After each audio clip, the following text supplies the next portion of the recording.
This is the vlog for September 4th, 2018, and it's back to school day, I believe, in the Lake Washington School District, so a lot of kids bid adieu to their summer break and are now students once more. But I don't know anything about that because I don't have kids and I don't deal with school stuff. What I did have to deal with today, I shouldn't say have to deal with, what my poor buddy Corey had to deal with today was a perfect storm. Worst case scenario. He's having some auto body stuff done, actually, ironically, right next to the place where I stayed the last couple of days in a hotel. So I knew where to go to take him there. He works with me, and I gave him a ride down there after work today. And that's where the problem started. See, he's having auto body work done on his car, but he thought that they were open till 7 p.m. They aren't. They're only open till 5 o'clock.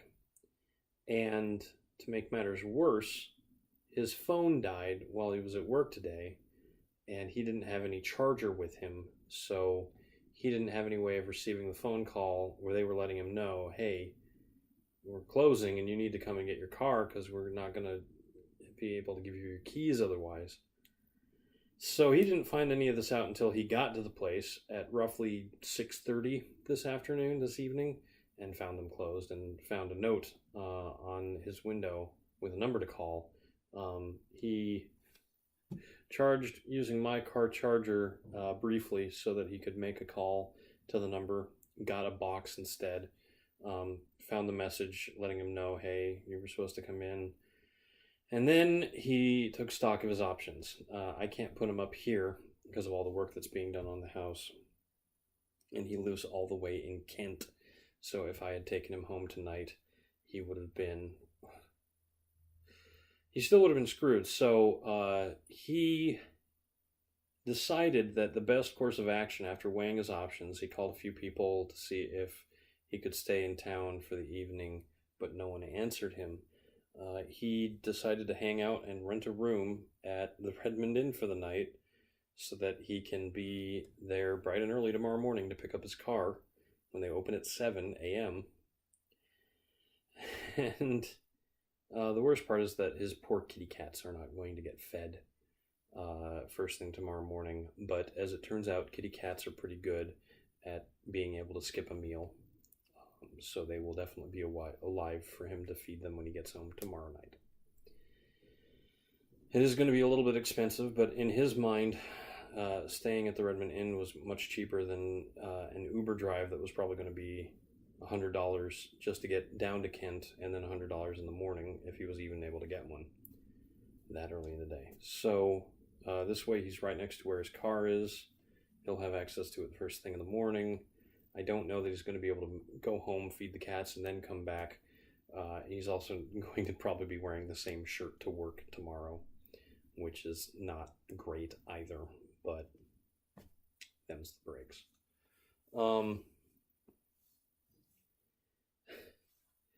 I couldn't do a lot for him. And I'm just going to say sorry, Corey, that I didn't have a lot of options available to me, because I've got to be able to get to work, and if I drove all the way out there, he wanted to pay for dinner and stuff, but I said no, I don't worry about me. That was just for giving him the ride down. He wanted to pay for my dinner, but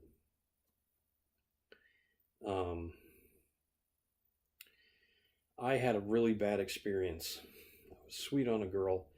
But things didn't go anywhere. But I was still sweet on her enough that when she asked me to drive her ex-boyfriend to work as a carpool for the next unspecified period of time, I said yes. And I ended up driving this schmuck, I don't mind saying he was a schmuck, to work for 7 months. And to say that it was difficult for him to pay for any of the gas money is an understatement. I felt like I was trying to squeeze blood from a stone, and I kept a tally. And after that tally rose all the way to $50. I said, hey man, you're going to pay me for all the gas you owe me, because I've been counting how many miles I've driven, and I've been formulating how many gallons of gas that's cost, and you are going to pay me for all of them, or I will stop driving you to work. Because I had been in a situation a few years previously where I was giving rides to people who never paid me for it. And I was going the opposite direction to pick them up. They were close by, but I had to drive through 20 minutes of school traffic just to get them every morning, then 20 minutes back. Then at that point, I was then even with my house, and that was the start of my normal commute, which is, only 15 minutes. But now I'm turning a 15-minute drive into an over an hour drive. I might not have the math right on that, but it basically did more than double my travel time, tripled my travel time in the morning and in the evening for very little. They weren't even compensating me for the gas. So I was going to be compensated for driving this guy, who I liked even less than the previous people I'd been driving, for certain. I know this all sounds curmudgeonly, but I've had so many bad experiences and no good experiences using a carpool system.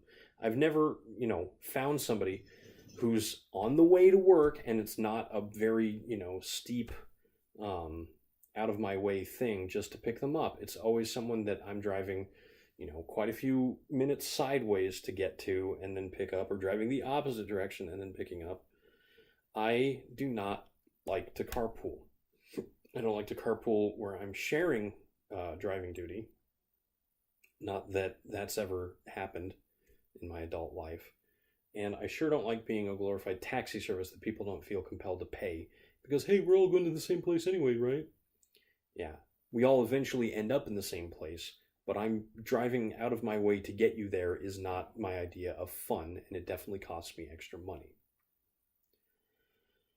So, now that I've gotten that off my chest, Corey, I really do hope that your situation improves.